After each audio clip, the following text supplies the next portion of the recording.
حمدا كثيرا طيبا مباركا فيه، والصلاة والسلام على محمد بن عبد الله الأمين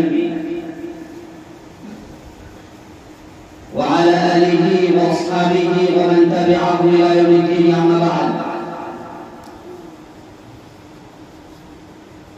قال الله تعالى في القرآن الكريم: أعوذ بالله من الشيطان الرجيم، بسم الله الرحمن الرحيم. إن مع العسر يسرا فإن مع العسر يسرا. عباد الله، ويا أيها الأحبة الذين أشركوا وأشرب في قلوبهم حب اللغة العربية، أخاطبكم حتى تفهموا ما أقول.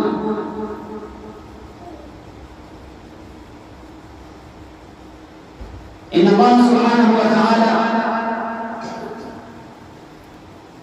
ذكر في هذه الآية القرآنية لفظ العسر بالألف واللام. وأنتم قرأتم القاعدة النحوية: الاسم المعرف باللام إذا ذكر مرارا وتكرارا لا يراد إلا به. مثلا إذا قلت: رأيت الولد في السوق، وجاء الولد إلى المدرسة وأكل الولد الطعام، فهذا الاسم وهذه الأفعال لا تشتمل إلا فاعل واحد، وهناك فقط ولد. هذا هو الولد الذي أكل الطعام الذي رأيته في السوق، لأن هذا الاسم عرف بالألف واللام. فالله سبحانه وتعالى ذكر في هذه الآية: إن مع العسر يسرا، فإن مع العسر يسرا. هناك آيتان الله سبحانه وتعالى ما ذكر في هذين الآيتين لفظ العسر إلا بالألف واللام، فثبت أن العسر الذي ذكر مرة ثانية وهو العسر الذي ذكر مرة أولى. فثبت أيها الإخوة العسر يعني الصعب، المشقة، المصيبة، دائرتها ضيقة لا تأتي إلا شاذا ونادرا. وإن الله سبحانه وتعالى ذكر في هذه الآية: إن مع العسر يسرا. ويسرا هذا اسم نكرة، واسم نكرة أنكم تعلمون وقاية في القاعدة النحوية. نعم، إذا ذكرت رأيت قلما في السوق وتذكر اشتريت قلما، ثم قلت كسرت قلما، فهناك ثلاثة أقلام: القلم الذي رأيته في السوق هذا قلم آخر، والقلم الذي اشتريته هذا قلم آخر، والقلم الذي كسرته هذا قلم آخر، لأنك ذكرت القلم نكرة 3 مرات.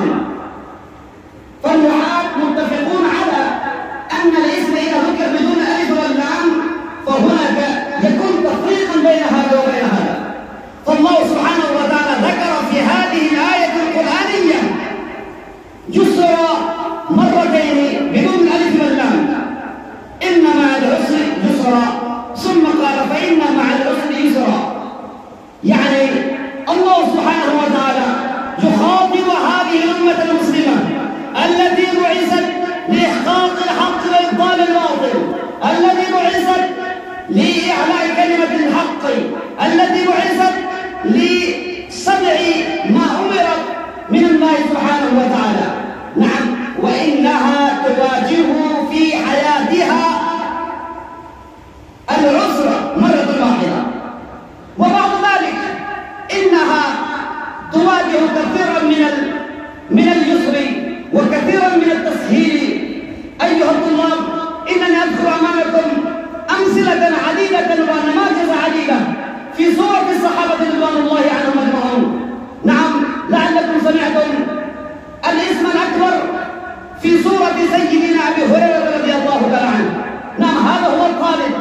الذي كان متعلما في الصفة النبوية، نعم، ما كان لديه طعام، ما كان لديه شراب يأكله ويطعمه ويشرب، وإنه يقضي حياته بدون الأكل ويقضي حياته بدون الشرب، حتى إنه خر صعيقا، نعم، حتى ظن الصحابة رضوان الله عنهم أجمعون الذين كانوا يؤدون الصلاة في المسجد النبوي، هذا أبو هريرة إنه مصاب بالمرض، حتى إنهم يلقون النعال والأغطية على أنوفهم، على أنفها، نعم.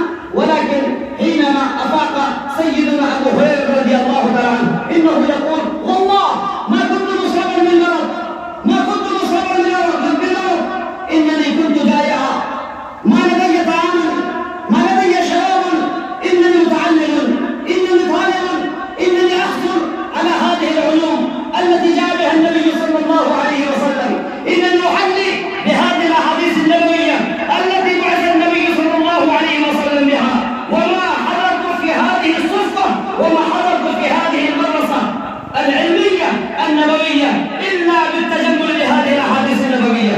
لذلك إنني أتحمل على هذه المشاق، وإنني أخر في الأرض، وهؤلاء الصحابة إنهم يظنون أننا مصاب بالمرض. ولكن أيها الناس، إنكم سمعتم عن حياة سيدنا أبي هريرة، إنه ما شاء الله قد تمتع بعد زمن طويل، إنه تمتع بكثير من الثروات، بكثير من الربيات، حتى إنه يمص أنفه بثوب قيم، بثوب سمين، وإن عينيه تبكيان، ويقول بنفسه: يا أبا هريرة، أنت هو الذي لا يجد طعاما، ولكن الآن إنك تمص أنفك بهذا الثوب القيم الصميم. فأيها الطلاب، إنني أخاطبكم، أنتم طلاب العلوم الدينية، عليكم أن تصبروا على كل ما يأتي الزمان به صبر الحصان بكف الدار عند الطل، لأن الله سبحانه وتعالى ذكر في هذه الآية: إن مع العسر يسرا، فإن مع العسر يسرا، والله لو تصبرون في هذه الحياة وفي هذه الأيام للعلوم الدينية المشاقة المصيبة، فالله سبحانه وتعالى إن شاء الله ييسر لكم التسهيلات وييسر لكم التوفيرات. الله سبحانه وتعالى إن شاء الله يوهب لكم الطرق في المستقبل، ويجعل لكم مستقبلا مشرقا، حتى تفتخر هذه الأرض الهندية بشأنكم كما